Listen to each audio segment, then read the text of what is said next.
Fala galera, seja novamente bem-vindo aí ao meu canal, o canal do professor Emanuel Macedo, seu professor de Física. Hoje, pessoal, continuamos nosso assunto de movimento uniforme, tá? A aula passada eu coloquei uma aula, tá? Eu postei uma aula sobre as características do movimento uniforme, o que caracteriza o movimento ser uniforme, lembra?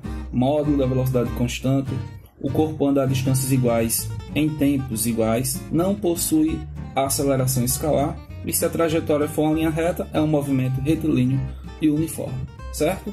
Depois a gente definiu o que era a função horária do movimento uniforme, né? Aquela função da posição com respeito ao tempo, né? Posição variando em função do tempo, S igual a S0 mais VT. E hoje a gente vai continuar nossa aula com um pouco sobre gráficos do movimento uniforme, tá? Tanto o gráfico da posição em função do tempo, quanto o gráfico da velocidade em função do tempo, tá? Então, se você gostar da aula, ajuda aqui o professor a aumentar ainda mais o canal, tá? Só deixando o teu like aí, que já vai favorecer muito aí para mim, beleza? Vamos para a aula. Então, pessoal, seguinte, o que seria, né? Como é que é um gráfico do movimento uniforme? Deixa eu colocar aqui uma cor verde. Tá? Então, gráficos do movimento uniforme, certo? Importante, pessoal, porque gráficos é muito comum cair a parte de gráficos no Enem, tá? Porque eles aproveitam a parte gráfica para cobrar tanto o conhecimento matemático quanto o conhecimento físico, tá? Então, vamos relembrar que na aula passada eu falei o seguinte, eu falei que o movimento uniforme ele é regido, tá, por uma função do tipo S igual a S0 mais VT. Então, você tem aqui a função horária da posição, né, que é chamada de função, né, S em função do tempo. Muitos aqui gostam de chamar, tá, de sorvete, né, algumas pessoas que gostam aí de decorar equações por meio de decorebas, chama isso aqui de sorvete, né? Na verdade, aqui é bom a gente saber que é a posição variando em função do tempo, certo? Lembrando que S0 é a posição inicial, tá? T é o instante, tá? Que você está determinando qual é a posição do corpo naquele momento. Ora, essa função aqui, ela é uma função do primeiro grau, certo? Isso aqui é uma função do primeiro grau. E, pessoal, vocês devem lembrar, né, quando vocês estudaram função do primeiro grau, que a função do primeiro grau ela é expressa dessa maneira aqui. Ó. Y é igual a x mais b, certo? Onde a gente diz que y, tá, varia em função de x. Ou seja, x é o que a gente chama de variável, é a nossa variável independente. Ou seja, x não depende de ninguém. É a variável independente. O negócio aqui é errado, deixa eu ajeitar. Independente.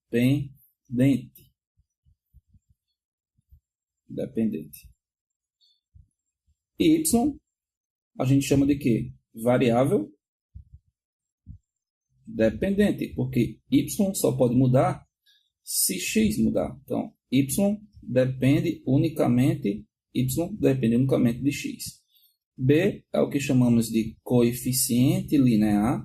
Né? Vocês já devem lembrar que aquele ponto no qual a reta toca no eixo y é justamente o que a gente chama de coeficiente linear. E o A, ó, vou puxar para cá, pessoal. O A denominamos aqui de coeficiente angular.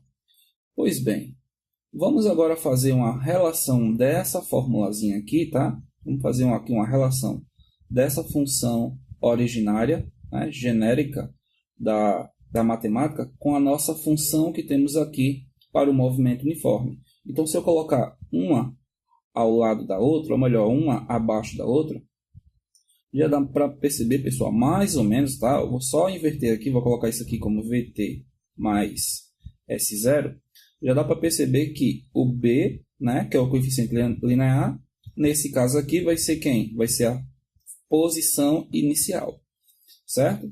O x, que é a nossa variável independente, aqui no caso vai ser o instante, certo? O a, que chamamos de coeficiente angular, é a nossa velocidade. Então, a velocidade na função horária da posição é o coeficiente angular e y vai ser justamente o nosso S, a nossa posição que queremos determinar, certo? Então, vocês viram que, vocês podem perceber que não é nada diferente, né? É aquilo que você já estudou no seu ensino médio, no seu primeiro ano de ensino médio, com seu professor de matemática. Você já tinha visto isso aqui, tá?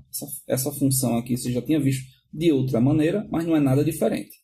Bom, e aí vocês devem lembrar que o gráfico de uma função horária do primeiro grau, tá?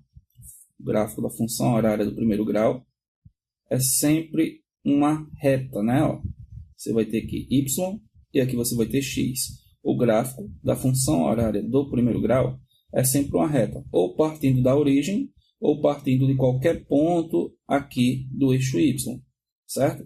Lembra que esse ponto onde a reta toca no eixo y é o coeficiente linear, certo? Bom, aqui, o que a gente pode tirar de informações também desse gráfico? Esse gráfico também me dizia que uma vez que eu determino a inclinação, né, a inclinação da reta, que é alfa, a tangente do ângulo alfa,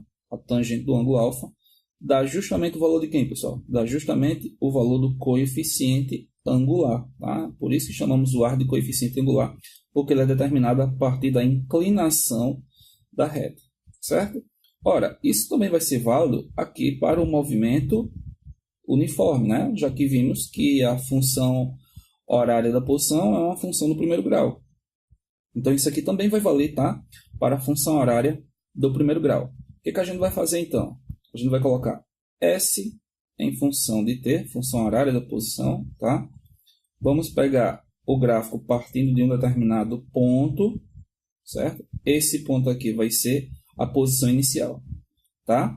Lembra que a posição inicial refere-se ao instante em que o corpo está iniciando o seu movimento, ou seja, quando o tempo é zero, o tempo inicial é zero. Então, ali parte de uma posição inicial e depois de um certo intervalo de tempo, chamado de t, ele está agora em uma outra posição que eu chamo de S, tá? Então, nesse caso aqui, ó, o que é que vai acontecer? Para eu determinar qual é a inclinação aqui, ó, do gráfico, qual é a inclinação aqui do gráfico? Vou chamar isso aqui de alfa. Para determinar esse alfa aqui, como é que eu faço? Eu vou pegar o cateto oposto, que é justamente essa diferença de posição aqui, pessoal, chamado de ΔS, e vou pegar o cateto adjacente, que é justamente a diferença de zero, né, intervalo de tempo 0 a t, que é o ΔT.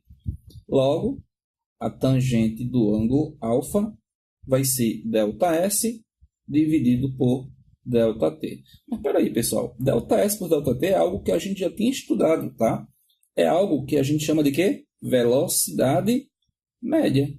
Ora, a velocidade média é ΔS por ΔT. Consequentemente, quando eu faço a tangente do ângulo alfa, eu estou justamente determinando a velocidade média, que é praticamente a mesma velocidade que ele tem a cada instante, né? A velocidade instantânea, tá?